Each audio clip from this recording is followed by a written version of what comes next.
All right, here we are, the Data Protection Breakfast Club. Boy, I always Three laugh at the Amigos beginning. episode, the Three Amigos episode. One of my favorite all-time movies. You pointed out very un-PC movie. A little So racist, but it's a fine. PC movie, absolutely. But really the point is that we have our really good friend Vivek Narayanadas on the show with us. We are the Three Amigos, the Privacy Amigos, and so we've been waiting a long time to have this episode. He's such a smart, thoughtful, intelligent, kind, Kind, nice person. guy. So thoughtful. I mean, the thing is, like, he's humble too, right? So it's like I've never, I can be boastful, obviously. Like, he's very humble and kind of soft-spoken, but every time he's very substantive, brilliant thinker, and just one of the nicest people ever. He is, and he'll surprise you. When he's generally mild-mannered, and then he'll tell you that he ate a cobra's eyeball, on a trip, and you go, wow, how did that happen? Or he'll get really fired up on a topic and in a positive way, or in a I want to break this down, kind of way. So he's just truly one of the sharpest there is. Yeah, absolutely. And when his role is a little different now because it's broader than just privacy, and I'm sure we'll talk about that. But when he was at Rubicon Project, and I used to get together from time to time and just talk strange ad tech, narrow issues. And I always felt a little out of my depth. He knows a lot about a lot of things that in our space, for sure. It's, I feel like I know a little bit about a lot of stuff. He knows a lot about a lot of stuff, he just knows things. So yeah. In the rare instances where he doesn't have the depth, again, his humility and let's go find out. I don't know. Yeah. On this, with Rubicon, the supply side of the advertising technology is particularly challenging. So I was always impressed by his ability to work through that technology too. We have a lot of smart tech lawyer friends. He's up there for sure. Yeah, and I think he's the only ad tech guy I know in San Diego. Probably one of them. He lives in San Diego with his family, and I doubt that there's a robust ad tech community. Maybe there is, somebody say it in the comments, but I think he's out there on his own. There's no real-time surf ads being shown, so I doubt there's much of a market in San Diego. But all right, here it is. This is our Three Amigos with Vivek. Let's do it. All right. Here we are, Data Protection Breakfast Club. One of the episodes we've been looking forward to, the Three Amigos, starring the Three Amigos, the Three Privacy Amigos. Three of us have been through a lot together, so we're really excited to talk to you. Vivek Narayanadas, the Associate GC of IP, Privacy, Data Protection, and Litigation at Shopify. Did I get it all? I think so. Thanks, a lot Andy. in there. Yeah, it's a lot. Basically, he's not very busy. So. Definitely not. Yeah, thanks for having me, guys. Yeah, well, we always do a little bit of backstory first. So let's start with about how we met first, and then we'll get into you also. I first met you at an NAI Summit event in New York City, I think. Or I think it was San Francisco. San Francisco. The years blend together, I suppose, but I don't know. I just knew right away, so you were at Rubicon Project. I was at DataZoo, both in the ad tech world at the time. The NAI's, the Network Advertising Initiative Summit. It was one of the first few that I'd been to, and so I was still learning the industry, and I just remember we hit it off right away. Understood right away that you were you were inquisitive, liked learning, understood how complex this space was and how important it was to be able to bounce questions off each other. So I've always appreciated that. We've been able to continue that relationship too. So yeah, man, I will say on my end, it was pretty evident from day one that both of you guys, it was an opportunity for me to learn and have conversations just at a level that I wasn't having with many people around issues that were kind of very relevant to my immediate work. And I've enjoyed continuing those conversations over the years. Yeah, I think I introduced you to. Is that right? Yep. I think so. Was it in Boston? Yeah. Yeah. So we got we got a couple of us pre-GDPR decided that GDPR was so impactful and ad tech was so complicated that we needed to have a series of conversations with people like Vivek, like you just described, that were willing to kind of figure out that this stuff wasn't competitive. It was just like all these issues need to be talked through and resolved because there's um, a lot of detail and difficulty, especially with the complexity of the technology. And we got together in Boston. We had a small group, like I think it was only like 6 or 7 people. Yeah. And you guys remember who was there? I know the GC from Spot Exchange was there. I don't remember. I honestly don't remember. Denise Butler from my team from Oracle was there. Well, I know Denise came to our panel we did that night. That's right. You invited Amin Haddad also. That's right. That's right. That's right. I knew that there was a time some Oracle people came. I just remember having a good dinner. Man. I remember eating some good food at some like classic Boston type place, and you know, Vivek and I. Here's what's so funny. Do you know what that place is called? No clue. Coppa, COPPA. There was like a tapas. That's amazing. Like Italian tapas, but what's so funny is it's the privacy law. I didn't even think about that until right now. That I didn't pick that. That place is just really good. That's why it was great. That place was good. And Vivek, you and I sat next to each other at dinner. And I remember we just hit it off, talked about all kinds of stuff. You know, beyond privacy, which was cool. Was anyone else there or just the 3 of us? I think it was just the 3 of us. I think so, man. Yeah, I think it's just the 3 of us at dinner. Yeah. Yeah, man. When I knew it was meant to be was that panel after the meeting when we got that question. Do you guys remember that question that Pedro got? And just the response. Oh, it was perfect. It was just a crazy question, and you treated it that way. Yeah, it was. We talked about that in another episode. Yeah, it was like it was the banking question. Like, should we just have banks be data brokers? I think my answer was no. You said that's a terrible idea. That's a bad idea. That panel was very funny to me because you have Pedro, who's outspoken. You have, myself, who's pretty outspoken, and we had Heather Sussman, who was at Ropes at the time and now is at Oric, who is also very outspoken. And then we had Reed Freeman, who is very not outspoken, super sharp, intelligent dude.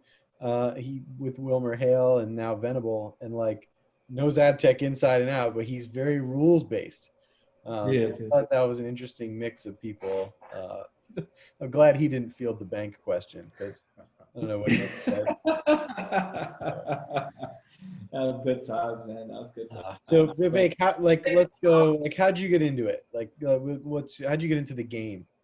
Into the game. I feel like I've always been in the game. I mean, look, I went to law school. I didn't know anything about privacy. I didn't know anything about kind of what an in-house lawyer was. I didn't know a single lawyer until after I started law school.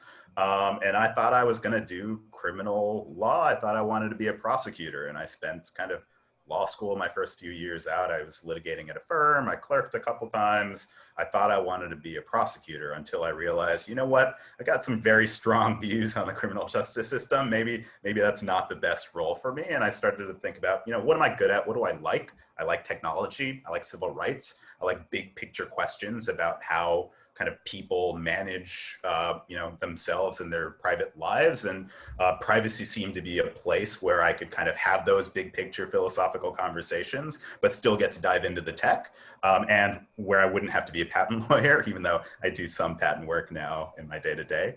And so kind of I sort of transitioned from criminal law to kind of doing a bit of appellate work and class action work around privacy, with an eye to always, moving in-house, because frankly, I think that's where the most interesting kind of nitty gritty, granular privacy questions are asked and answered. When you made that transition, you were at Gibson Dunn, pretty big law firm, and like that was on the litigation sort of side of that stuff. Did you what did you learn there that led you to sort of think, okay, I want to take part of this, but maybe not do just that for the Right. rest of my career? Yeah, I mean, I loved my time at Gibson. I liked being a litigator on some level. It was a great team. We got some really interesting cases and worked on some really difficult questions of law. And I was an appellate litigator as well. And I liked writing, and I liked kind of spending time discussing, like, is the comma here really going to emphasize the right part of that sentence? I liked those discussions. But at the end of the day, the skills I was building, I learned a little bit about COPPA and ECPA and basic privacy law, but what I was building was a skill set around, discovery and like how to manage, deposition prep and skills that weren't necessarily the types of skills that I wanted to be building. And I was talking to a few people and asked, how do I get to the point where I get to have conversations around, the technology and like what the tech does and how it impacts people in their day-to-day lives and where appropriate lines for data usage are. And those aren't the conversations I was at least having at my firm. And they said, you should think about moving in-house again. I'd never even considered it, honestly, until that point. And I just kind of applied on a whim, and I got lucky to be able to kind of do this work, which is great. I think there's some luck there, but I think you see, and we can talk about this in hiring, when we're hiring into our teams here in-house now, there's themes that come up when you're looking at who to hire. And some people, some GCs I talk to are like, okay, I gotta have someone that's been in-house before. Like, it's too hard to help someone transition from the differences of a law firm into a company. And I actually, like, maybe I used to fall into that camp, and I kind of actually maybe go skew the other way or skew the middle now. It really depends on the person, because I think a lot of the skills that you see in litigators and M&A in particular translate really well to in-house life if they can make the transition you described, which is going really deep into the technology, going into the business. And that's really just a function of sussing out their curiosity level and that particular person. Do you guys agree with that? Yeah, I couldn't agree more. I mean, I think that like that is the exact, like the skills that a litigator and an M&A lawyer at a firm builds, like the attention to detail, the ability to think both kind of granularly about a particular brief or sentence, but also keep that big picture perspective and the ability to balance different projects that are with different clients. Like all of those are useful skills, but you need to sort of balance that out with kind of curiosity, willingness to do stuff that isn't in your bucket, kind of the business sense, the ability to either have it, develop it, or want to develop it. And I think like I struggled a bit when I started in-house because I didn't have it. And it took me a while to feel like I could really think about the business's interests. And then I think the biggest, when I'm hiring people from law firms, like to me, the biggest indicator is like, can they zoom out of a particular problem or issue and think about the issue from someone else's perspective, whether it's the regulator or the public's perspective. I think that's such an important part of being a good privacy lawyer. And that's not a skill set that I think many big law folks necessarily have. I agree. I agree with what you said first of some of the transferable skills. And I also agree on some of the hesitation that I pick up on, like, well, let me say it this way. I don't think law firms are a good training ground for in-house lawyers. I don't think so. Now, that's where most in-house lawyers come from, me, you, all three of us included, the good ones and the bad ones. But I think on the organization side, ability to handle a lot of work at the same time side, dealing with pressure, all of those things are obviously transferable skills, but they're not unique to law firms, right? Like you can get that as a firefighter, okay? Like that is not anything innate to the law firm. What is innate to law firms though, is looking backwards for answers, right? So we've got this legal problem. Let's spend 10 hours researching cases from the 1900s to figure out what the answer is. Like that is not a way to practice in-house, especially not at the kind of companies that we work at, right? Like a lot of our solutioning is forward facing. Like in privacy, for example, we don't have the benefit of looking back to see what like white dudes were thinking about our problems in the 1930s, right? We have to try to solve these for ourselves. And I think that's a difficult transition for a lot of in-house lawyers, which they say, well, here's how we did this at this other place, or here's how we thought about this 10 years ago. I don't care because it's changed so much. And we all work at tech companies where the whole point of the organization and the ethos of many of them is to innovate and change and disrupt. I think that's hard for a lot of in-house lawyers, my take. I think I mean, what excuse me, a lot of law firm lawyers transitioning to in-house lawyers. I think I it's think tough. what helps, I think what we discussed helps, like when the profile of that person within their law firm has been in certain areas, I think it's an easier transition. I still think it's difficult. And I still agree with you that it's not made perfectly or tailored perfectly for that transition. But there's something about litigation and M&A in particular, just in my opinion, with really, they're large, sometimes messy projects. And that sort of lends itself in a funny way to kind of what we're trying to achieve. I mean, it's those projects are inherently messy just because there are so many moving parts and so many different things to corral. And when someone has shown acumen for doing that, forget the substance. Like the substance just sort of like kind of has to be there, or they need to be able to get the answer and know that they need to go get the answer. It's really more to me about the fundamentals. And I think you're right, Pedro. Like I wouldn't hire or I'd be hesitant to hire someone that did a whole lot of real estate work. Like I just don't think that, like, or tax, that's not inherently transferable, while tech transactions or IP or some of these other areas might have more. Yeah, and I think part of it is also just like both the M&A skill set and the litigation skill set. You have to be thinking about the ways that things can go wrong on a broader perspective than just like this litigation we may lose. It's like, what will a loss do to this client longer term? Am I setting bad precedent? On the M&A side, obviously you're thinking about integration issues and ways that there could be kind of, at post close, what could happen. And you just have to be, again, zooming out and thinking about things at a different level than like, I get a question about this tax code provision, here is an answer. Not to speak poorly of tax lawyers, I'm very strategic tax lawyers out there, but the skill set that you build, I think, in litigation or M&A seems more easily transferable generally. We've tended to sort of crap on tax lawyers in this show, and I don't think, like, not purposefully at all. Like I agree with you. I actually know a lot of really good ones and really effective ones, so I don't want to crap on tax lawyers. I went to the University of Florida Law School, which prides itself on being, top tax law program. It is. I think it's like 1 or 2 in the country every year. And I took one income taxation class. Boy, oh boy, that was a fun time. Our friend Julia Schulman was on and said that was her original idea, was to go be a tax lawyer. Wow. She gave up pretty quickly. So maybe it's our group of friends that gives up on. I'll say this though, like to you, I can hear both, like I hear you guys on the transferability of like, not necessarily skills you get in the M&A practice in-house, but like scenario experience being a lot similar to what we do in-house as privacy or just as in-housers in general. I'm struggling, and maybe it's because I've never been a litigator, but I'm struggling to see the litigation part as transferable, because I think of, as a non-litigator, I think of litigators as procedural and like focusing on like tactics and then, these kind of things. I don't think I'll make one comment, and then I want to hear Vivek. Like, there's a reason that in really large companies, really large ones, and you both have more experience than I do probably in the super large company, but I've been in a large company, and there's a reason that when the GC role all of a sudden opens up, there's a few people internally that are getting considered, and it's usually a litigation person is one of them.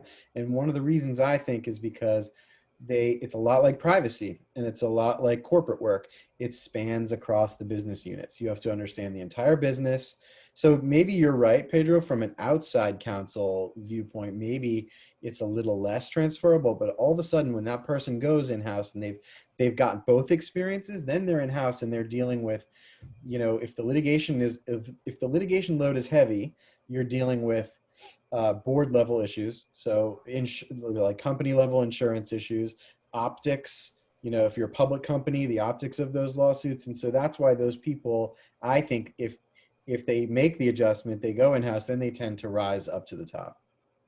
And I do think that there are some I totally agree with that, Andy, but I think there also are some litigation skills that really do help make a good privacy or just general in-house lawyer. I think, some examples are like writing really concisely for a non-technical audience. Like, it's true that litigators very much focus on like procedure of discovery, but at the end of the day, they need to be able to communicate to a judge or a jury or a set of appellate judges or whoever their audience is. It's not going to be a technologist. And so being able to kind of interface with the subject matter experts, particularly if you're doing like IP work or securities work where you deal with experts, being able to take that expertise, ingest it, understand it, and then regurgitate it to someone who is not an expert is a really useful skill set that I use kind of every day in everything that I do. That is an incredibly incisive and critical point. Like at a company, I had a litigation.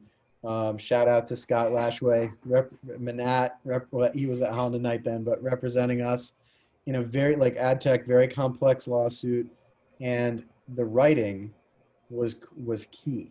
He spent a ton of time with us with getting like whiteboarding and getting technical so that the writing could be digestible by a federal judge or whoever, like whoever's going to be reading that judge those people working for the judge or whoever was going to read that and digest it. And yeah, that point can't be made well enough. That writing part is a big deal. And Pedro, you made this point when Bert, you talked about the email with Bert Kaminsky, where like helping you kind of write for that different audience. Yeah, I mean, I totally hear where you guys are coming from. I think I'm just biased, and my experience with litigators has not been that good. Like, I've been the guy rewriting this brief for this court that was written by a white shoe law firm because I can't understand it and I have a technical background. So I'm thinking, how's this old white guy, and on the DC circuit going to figure this thing out? And, I did work at the Justice Department where they have a couple of litigators. Yeah. And I will say that most of them, and again, I think some of this is generational, but not most of them, but many of them would email and the entire email would be in the subject line, So I don't want, okay, I'm bashing litigators, I think we gave a shout out. So one of the reasons it worked well in that instance was we iterated together on a lot of it. There was a lot of back and forth. So you're correct. It just will always kind of sometimes maybe depend on person, the law firm, their approach, the specific lawsuit. So, and I think my goal as an in-houser in a non-litigation role is to avoid litigation a lot, right?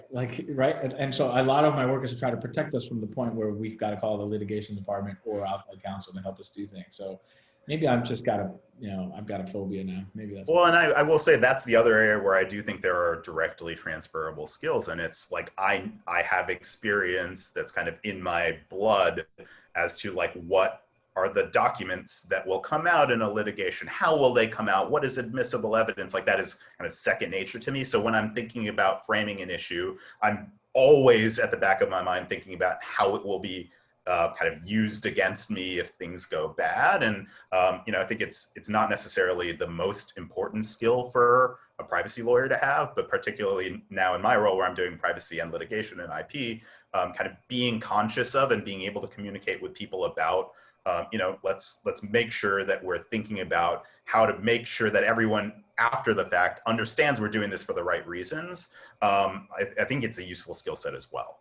Yeah, I like that skill set, Steve, because that one it helps manage risk, right? Exactly. And forward facing. That skill set I can appreciate. Anyway. I want to tie this to the Three Amigos quickly. Like, I read this quote from the movie. I hadn't seen this quote in a while. I'm going to read it to you quickly.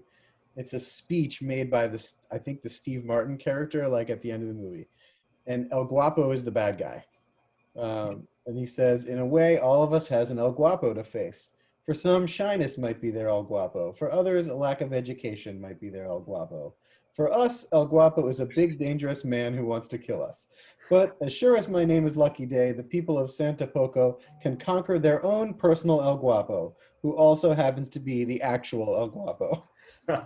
So I love that line, but two questions. One, Pedro, in-house lawyers, is litigation the El Guapo, the enemy we're always trying to avoid?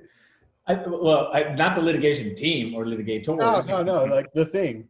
Well, I think as a lawyer at a corporation, one of your fundamental responsibilities is to keep the company out of trouble. And what that usually means is you're in court, right? It can mean other things, but I mean, from the legal department standpoint, I think, yeah, you can think of litigation as El Guapo of the corporate legal department, which you're either fighting or avoiding, right? I don't know, maybe Vivek sees it differently, but that I think that's good. Yeah, I think that's true of kind of most companies. But the reason I think I like being in-house in tech on the privacy end is because our decisions are, obviously we're risk mitigating and we're mitigating against the risk of litigation, but we also get to kind of think about the product itself and like, what is the right thing to do here? What's better for society? How will consumers perceive what we're doing with their data? There's a big picture element. And to me, the El Guapo is like a front page of the New York Times and like, look at what this company did, the decisions they made. That fighting against that honestly keeps me up at night much more than, a litigation here or there. No, there's in product counseling in particular, there's a bunch of mini El Guapos. Yeah. Everything is a mini El Guapo. They're everywhere. Yeah, and it's privacy by El Guapo.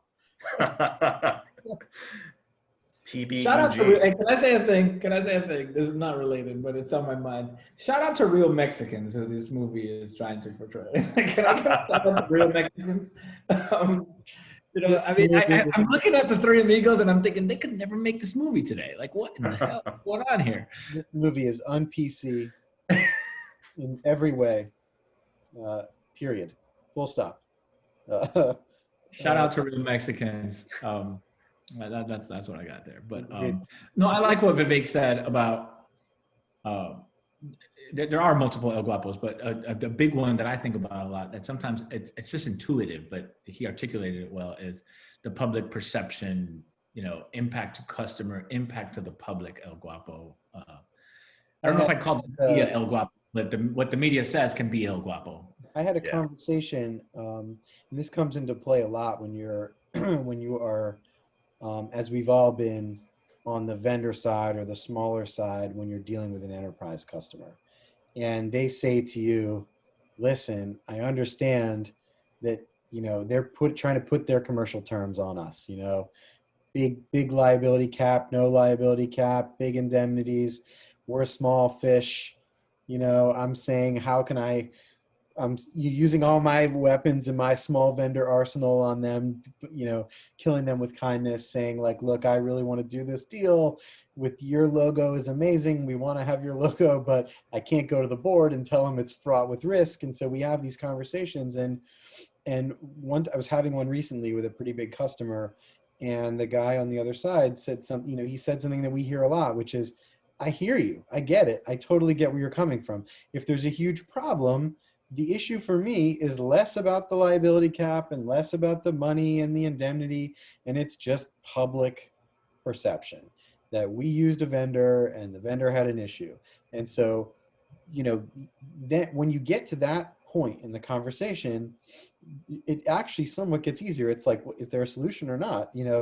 If there isn't one, then we have to part ways. Luckily, 9 times out of 10, there is a solution. It's probably just a larger liability cap or some other commercial solution. But it's a good point, right? I mean, that perception is bigger than almost anything. Yeah, absolutely. Speaking of the future, like, Vivek, I want to ask you this because you and I talk about like abstract theoretical things all the time. What is the next privacy? Let's stick with El Guapo. What's the next big privacy challenge or privacy El Guapo? Like, what's coming down the pike? What in your point of view? It doesn't necessarily have to affect your business in general or whatever, but what do you see as the next big challenge? Yeah, that's a tough question. I mean, there's so many. We are in a world of multiple El Guapos. The one that kind of I think about a lot is, and I know that a million people talk about this. This isn't anything new.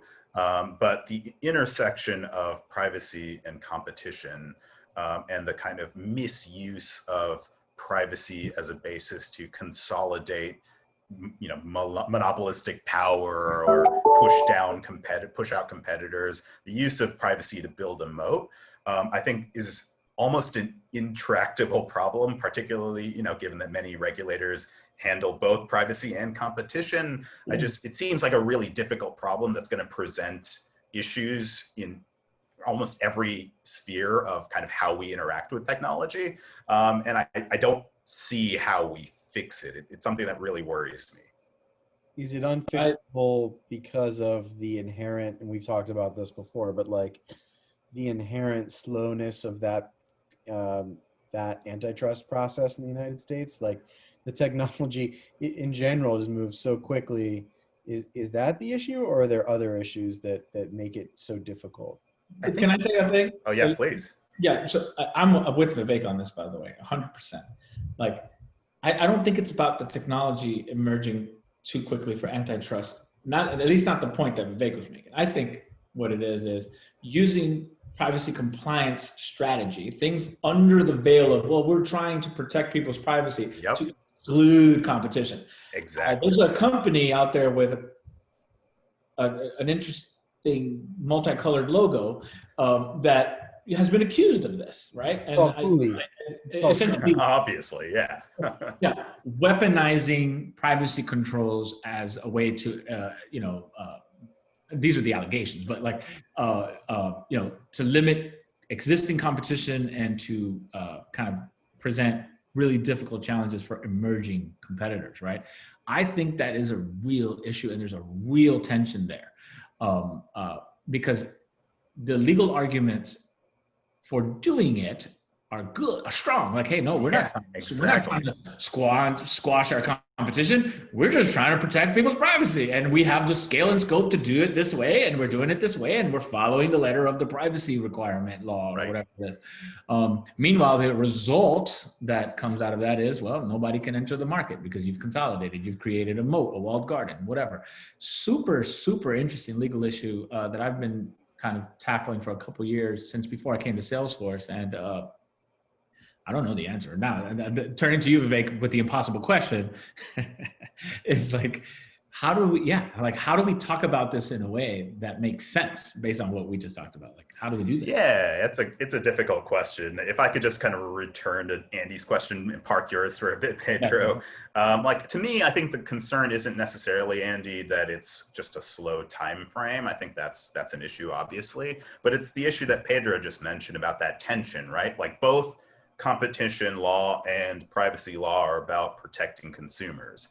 And how is a regulator that's asked to do both able to say, no, this privacy justification, which is probably very real, right? Like there are real reasons not to want to transmit data freely and openly if you're asked to protect it as a big platform. How are you as a regulator asked to or supposed to balance that risk to consumers with the competitive risk, which is more indirect, it's harder to explain and translate to a consumer audience that understands privacy maybe, but it's going to be harder for them to understand, yes, we're allowing them to do more stuff with your data because it'll be worse for you in the long run because of competition. Like it's an easier ask for regulators to push on privacy than to push on competition. I think with this set of like maybe less direct competitive results in effect. It's not like an increased price that's easy to see. If that makes sense. But I think it's a difficult harm analysis, right? Yeah, exactly. It's not one-to-one. It's not like, well, is the privacy harm worse than the anti-competitive harm to the consumer? Like that's not a good analysis. That's not the premise from which to analyze either one of those issues. So then it's, well, should we ask it differently? Is how do we minimize the amount of harm and in choosing which one of these to punish or allow? Like these are not ways to form enforcement actions, right? Like, I'm with Vivek 100% on this. I don't know how we're going to resolve that tension, but it exists, and I think there's evidence to support that some companies are aware of this and are using this as a strategy. Is like, well, we're going to use these privacy protections and and implement these changes under the guise of it's better for GDPR compliance. But the end result is, well, now we've just literally locked out our competition. But that's not what we meant. We meant to do this other thing. Yeah, it's a hard question, right? I mean, some of it is just business. Yeah. There's a percentage of it which is simply just operating a business. Like absolutely. So there's a line there, and where is that line? And I think it's really unclear what the harm is to consumers on both of those fronts. Exactly. Because so much of our society is we don't have to just pick on Hooli or you know, or a big platform. Like, I'm logged into a platform. There are many ubiquitous platforms. I'm logged in. I'm bought into that service. I'm in, like, email, whatever. I'm into that service. Give me more services. The more you can give to me, the better. I got devices in my house. I've got devices in my car. I'm walking around with a device. It's so helpful and so convenient in today's society. So where's the line with what's actually hurting me as a person versus protecting my privacy versus like, okay, well, I can only go search on one, realistically, maybe only one or two platforms can I run an effective internet. Yeah, it's like proving the value of an intelligence service, right? Like, how do you prove the sort of hypothetical of like, this would have been better for you if it didn't happen the way that it did? It's really hard to prove that, or even to convey it in a way that is convincing. I mean, who knows what would have happened, which is just part of the difficulty with, I think you're right, both privacy and competition. As you joined Shopify and went through a large growth period, and you scale from something, you know, you could talk about this, like the size you joined to the size you are now, like, do these issues then start to creep in and start to affect you? And at what point did you have to start thinking about these things in terms of Shopify, or do you still not have to? I mean, I don't know that we certainly think about these issues, you know, both on the short time frame in terms of like, how do we interact with some of these large platforms, and is there justification they're providing us for why they can't give our customers certain data points? Is that a real justification? Is it a real privacy concern? Is it something where we should push back? Can we push back? Yeah. I think it manifests in many ways like that. And in the longer term, you know, I think some of the conversations we have are around, you know, let's take an example of the Digital Services Act in Europe.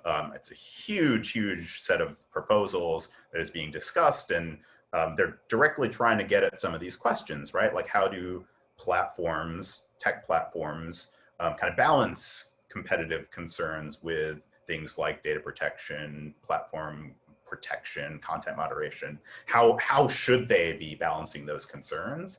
And kind of making sure that, you know, because we're so focused on those large platforms, we're not painting with so broad a brush that we actually end up in a worse state for consumers and for competition, frankly. I think that that's kind of one area where we're trying to be a little bit more thoughtful. And it does play a big role in, I think, my day-to-day job, just making sure that I'm thinking about the world and the trajectory it's on from the perspective of not even just Shopify, but our customers, which are mom and pop businesses that operate in a world dominated by these large platforms. I was just going to say that, and that's got to feel good to work for a business that has that scope, right? Like, that scope of consideration. You do need to think about your customers. You need to think about the end customer of that customer. Yep. The experience. And that's one of the nice things about kind of the model of Shopify and other businesses like it, where it's, you know, I had this at Ameritrade on some level, providing the backbone of a bunch of different types of services for people to then deliver those to others. And that's really interesting. Must be really interesting for you. Yeah, it makes the privacy work super fun, because you're not just thinking about like, is this product built in a privacy friendly way? You're thinking about, how do I convey that to someone who doesn't know anything about privacy? How do I set defaults so that if they don't know anything, they make the right choice? And then how do I train them or give them the education without giving them legal advice to be able to answer the questions and provide the disclosures they need to their own end customers? Yeah. I was just going to ask a little bit of a different topic, but somewhat related. Shopify is not an American company. And I think there's a lot of suspicion by the European DPAs and European authorities about American companies, which has driven a lot of activity, enforcement activity, investigation, whatever. Is it different because you guys are based in Canada? Do you see a different, I mean, you've worked for an American company, whatever. Like, is the dynamic with the European data protection authorities different, the same? And if it's different, like, how is it different? I think it is different. I think we don't get kind of viewed as skeptically, I would say, both by, I would say, DPAs for sure in Europe, but also, law enforcement authorities, other types of regulators. I think they are so used to just kind of narrowing their eyes when they see a US company. And even though, I'm a US lawyer that is providing advice to a Canadian company, I think we do get kind of put in a different bucket. I will say it's not a bucket that's too far. We're still viewed as non-European, we're outsiders, but it is nice to come in with like a little bit less skepticism or hostility. People forget this. Canada's been in the privacy game for a long time. Yeah. It's not like they're OG, Yeah. They have had a law for a while. It's been in effect, and my Canadian Privacy Council always reminds me of this. And it's nice. I mean, the Canadian government spends so much time and effort into thinking about these issues, building relationships across borders. And so we often go in the communications or conversations with regulators that have an existing relationship with, various folks in Canada. And it makes the conversations a little bit easier on that side. Do you use the Shop app, Andy? No. You're struggling. It's literally like, how you can measure like how much time you spend on each app? It's one of my top 5 apps on my phone. Really? You put me onto it, Vivek. Obviously, it's a Shopify app. And I buy so much shit on the internet, right? And it just kind of tells me where everything is. It lets me know it's at my door. It lets me know it's in transit. But the best part is, kind of in a Facebooky, googly way, it starts to realize what I like and offers me more of that. Now, when you're buying candles, let me tell you, that's super helpful, man. So I love this app, and I didn't realize how much adoption it had until I downloaded it a couple months ago, but it's a super cool app. Anyway, just shout out to the Shop app. I use it every day. There's a great example of an app using your data.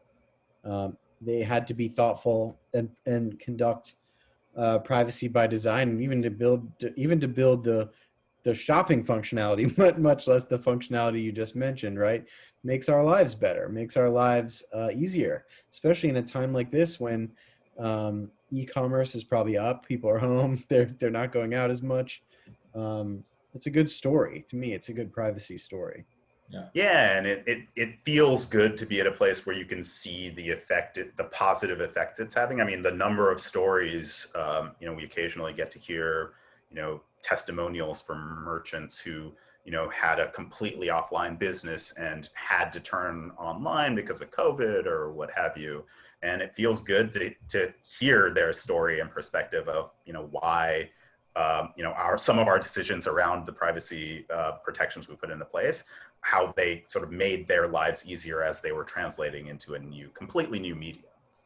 Yeah. Well, it's interesting, like Shopify, you get a sense of the look and feel for a Shopify online store. And once you figure it out, you're like, holy crap, everyone uses it, right? Once you leave the Amazon ecosystem, it's like, it's hard not to be engaged in commerce and not be on the Shopify platform. So like, super congratulations. And I think part of the reason it's become so ubiquitous, to your point, like you don't have to be a tech genius to open a Shopify store. Like it just works, man. I don't know. I'm really impressed by the service and what it's done during COVID, especially for like minority owned businesses, small businesses, woman owned businesses. And shout out to you guys.